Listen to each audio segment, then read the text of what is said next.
भगोड़ापन दोष है जो किसी भी इंसान को गर्त में धकेल देता है। जीवन में जब भी बाधाएं आए, पलायन मत करिए। एक बार साला भागने की आदत पड़ गई, जिंदगी भर आदमी भागता रहता है, सारी उम्र भागता रहता है। याद रखना, पेड़ कट जाने के बाद दोबारा बड़ा हो जाता है, चांद फिर से बड़ा हो जाता है। इस बदलती बिगड़ती दुनिया में कुछ भी स्टेबल नहीं है, चीजें बदलती ही रहती हैं। कोई भी चीज लंबे समय तक होती ही नहीं। अच्छे दिन भी हमेशा लंबे समय तक नहीं रहते और खराब दिन भी हमेशा लंबे समय तक नहीं रहते। याद रखना, कठिनाइयों से घबराना नहीं। कठिनाइयां और बाधाएं सिर्फ कमजोर को कमजोर करने आती हैं। कठिनाइयां और बाधाएं सिर्फ कमजोर को कमजोर करने आती हैं और उन्हीं को दबा पाती हैं साला जो पहले से कमजोर है। मजा तब आता है जब कठिनाइयां और बाधाएं आपसे टकराएं, तो उनको मजा आए कि साला किसी मर्द से टकराए हैं हम। जब टकराएं तो उनको मजा आना चाहिए कि कोई आदमी टकरा है, कोई औरत टकरी है। साला हालत खराब हो जाए एक बार। ऐसा नहीं कि जरा सी गर्म हवा चली और बिस्तर बंद कर दिया कि हमारी तो होली काम। सबसे आसान तरीका क्या है? पलायन। हर आदमी थोड़ी सी प्रॉब्लम आते ही यही रास्ता चुनता है। महापाप है, आज मुझसे सुन लेना।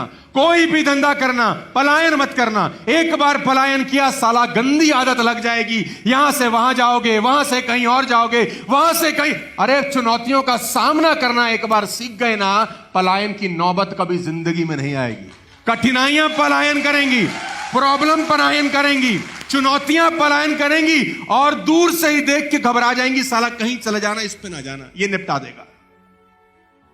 आपको क्या लगता है जो लोग कामयाब हुए हैं उनको चुनौतियां नहीं? और हर आदमी भागना चाहता है। वो अर्जुन को देखो कि बीच लड़ाई में, लड़ाई शुरू होने की है, उसके बीच में कह रहा है ना, कुरुक्षेत्र के युद्ध में सब तैयार हैं, दोनों सेनाएं आमने सामने खड़ी हैं, सब घर बार छोड़ के आए हैं, और उसके बीच में कहता है ना, नहीं लड़ता।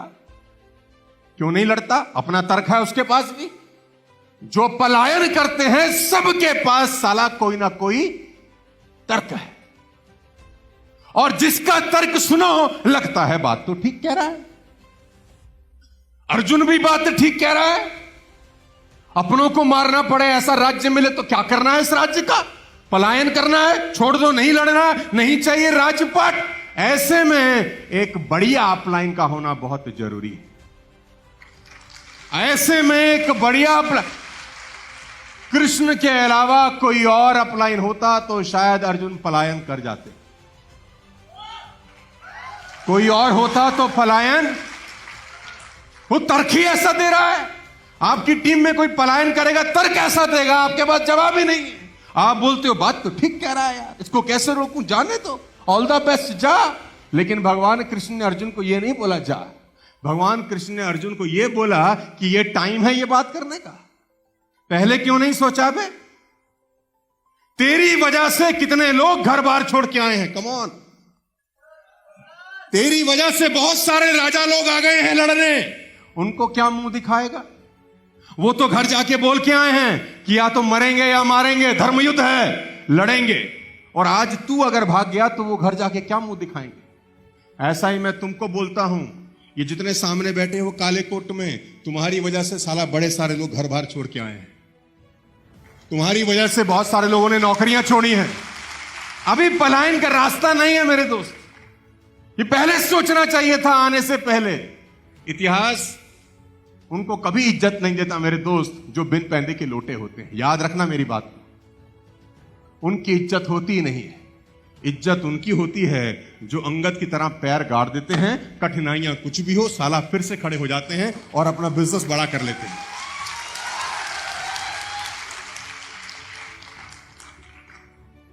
मैं आपको उदाहरण देकर समझाऊंगा, आपको जल्दी समझ में आएगा। आपकी स्क्रीन के ऊपर एक कंपनी का नाम लिख रहा हूं जिसका नाम है Tesla. Ladies and gentleman, boys and girls, 2003 में यह कंपनी स्टार्ट हुई।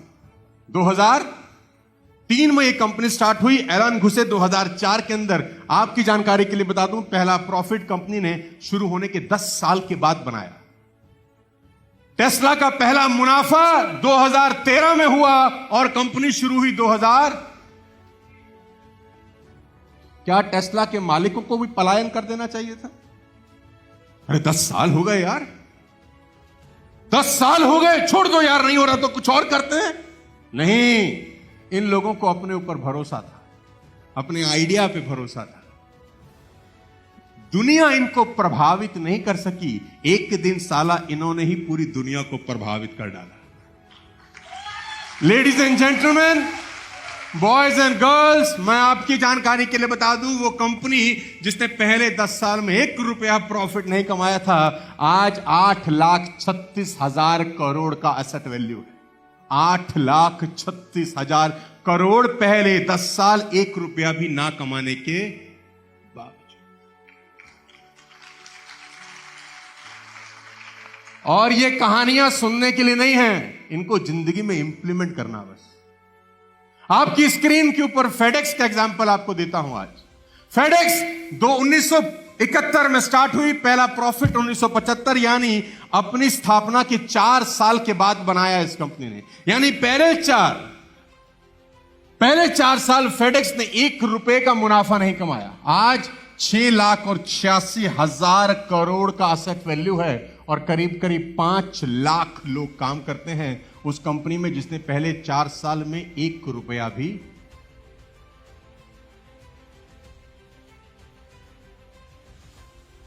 बड़े लोग यूं ही साला बड़े नहीं हो गए, शेर का जिगरा लेके आए थे, अपने काम पे भरोसा था। ऐसा नहीं था कि 4 लोग पिन मारे तो साला गुब्बारा ही फट के हाथ में आ जाए। लेडीज एंड जेंटलमैन, अमेज़न 1994 में जेफ बेजोस ने स्टार्ट किया, 9 साल तक 1 रुपया नहीं कमाया इस आदमी ने। पल्ले से लगाता रहा, उधार मांग के लगाता रहा, पहले 9 साल 1 रुपया नहीं कमाया। 2003 में स्वाद चखा, आज 41,60,000 करोड़ का ब्रांड वैल्यू है। दुनिया का नंबर 1 आदमी बना वो जो 9 साल 1। अच्छा, आप मुझे बताओ, उस